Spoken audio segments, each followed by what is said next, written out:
ప్రభువైన యేసుక్రీస్తు నామంలో అందరికీ హృదయపూర్వక వందనములండి. కీర్తనల గ్రంథము 82వ అధ్యాయము. దేవుని సమాజములో దేవుడు నిలిచియున్నాడు, దైవముల మధ్యను ఆయన తీర్పు తీర్చుచున్నాడు. ఎంతకాలము మీరు అన్యాయముగా తీర్పు తీర్చుదురు? ఎంతకాలము భక్తిహీనుల ఎడల పక్షపాతము చూపుదురు? పేదలకును తల్లిదండ్రులు లేని వారికిని న్యాయము తీర్చుడి. శ్రమగల వారికిని దీనులకును న్యాయము తీర్చుడి. దరిద్రులను నిరుపేదలను విడిపించుడి. భక్తిహీనుల చేతిలో నుండి వారిని తప్పించుడి. జనులకు తెలివి లేదు, వారు గ్రహింపరు. వారు అంధకారములో ఇటు అటు తిరుగులాడుదురు.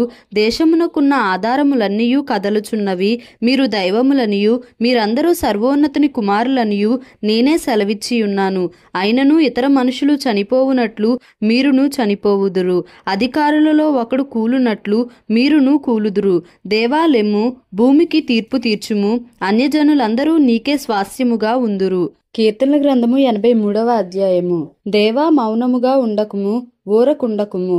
నీ శత్రువులు అల్లరి చేయుచున్నారు, నిన్ను ద్వేషించువారు తల ఎత్తియున్నారు. నీ ప్రజల మీద వారు కపటోపాయములు పన్నుచున్నారు. నీ మరుగుజొచ్చిన వారి మీద ఆలోచన చేయుచున్నారు. వారు ఇశ్రాయేలును పేరు ఇకను జ్ఞాపకము రాకపోవునట్టు జనముగా నుండకుండా వారిని సంహరించుదము రండని చెప్పుకొనుచున్నారు. ఏక మనస్సుతో వారు ఆలోచన చేసుకుని ఉన్నారు. నీకు విరోధముగా నిబంధన చేయుచున్నారు.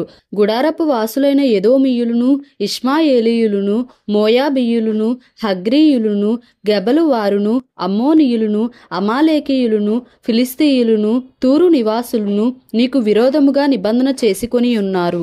అష్షూరు దేశస్థులు వారితో కలిసి ఉన్నారు. లోతు వంశస్థులకు వారు సహాయము చేయుచున్నారు. మిద్యానునకు నీవు చేసినట్లు కీషోను ఏటి యొద్దను నీవు సిసెరాకును యాబీనునకును చేసినట్లు వారికిని చేయుము. వారు ఏందోరులో నశించిరి, భూమికి పెంట అయిరి.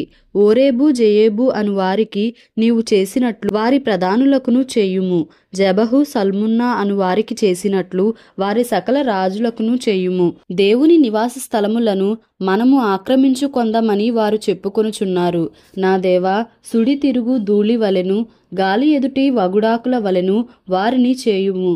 అగ్ని అడవిని కాల్చునట్లు కారు చిచ్చు కొండలను తగులపెట్టునట్లు నీ తుపాను చేత వారిని తరుముము. నీ సుడిగాలి చేత వారికి భీతి పుట్టించుము.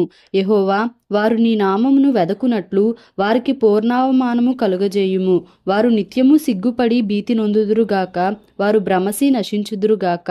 యెహోవా అను నామము ధరించిన నీవు మాత్రమే సర్వలోకములో మహోన్నతుడవని వారెరుగుదురుగాక. కీర్తనల గ్రంథము 84వ అధ్యాయము. సైన్యములకు అధిపతివగు యెహోవా, నీ నివాసములు ఎంత రమ్యములు! యెహోవా మందిరావరణములను చూడవలెనని నా ప్రాణము ఎంతో ఆశపడుచున్నది. అది సొమ్మసిల్లుచున్నది. జీవము గల దేవుని దర్శించుటకు నా హృదయమును నా శరీరమును ఆనందముతో కేకలు వేయుచున్నవి. సైన్యములకు అధిపతివగు యెహోవా, నా రాజా, నా దేవా, నీ బలిపీఠము నొద్దనే పిచ్చుకలకు నివాసము దొరికెను. పిల్లలు పెట్టుటకు వాన కోవెలకు గూటి స్థలము దొరికెను.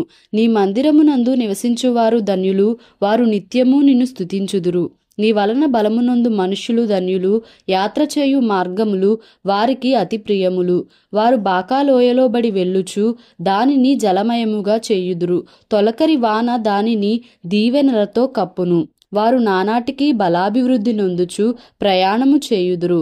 వారిలో ప్రతివాడును సియోనులో దేవుని సన్నిధిని కనబడును. యెహోవా, సైన్యములకు అధిపతివగు దేవా, నా ప్రార్థన ఆలకింపుము.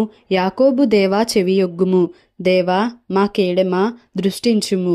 నీవు అభిషేకించిన వాని ముఖమును లక్షింపుము. నీ ఆవరణంలో ఒక దినము గడుపుట 1000 దినముల కంటే శ్రేష్టము. భక్తిహీనుల గుడారములలో నివసించుట కంటే నా దేవుని మందిర ద్వారమునొద్ద నుండుట నాకిష్టము. దేవుడైన యెహోవా సూర్యుడును కేడెమునై ఉన్నాడు. యెహోవా కృపయు ఘనతయు అనుగ్రహించును. యథార్థముగా ప్రవర్తించు వారికి ఆయన ఏ మేలును చేయక మానడు. సైన్యములకు అధిపతివగు యెహోవా, నీ యందు నమ్మికయుంచువారు ధన్యులు. దేవుడి పరిశుద్ధ వాక్యమును మన వినికిడిలో దీవించి ఆశీర్వదించునుగాక.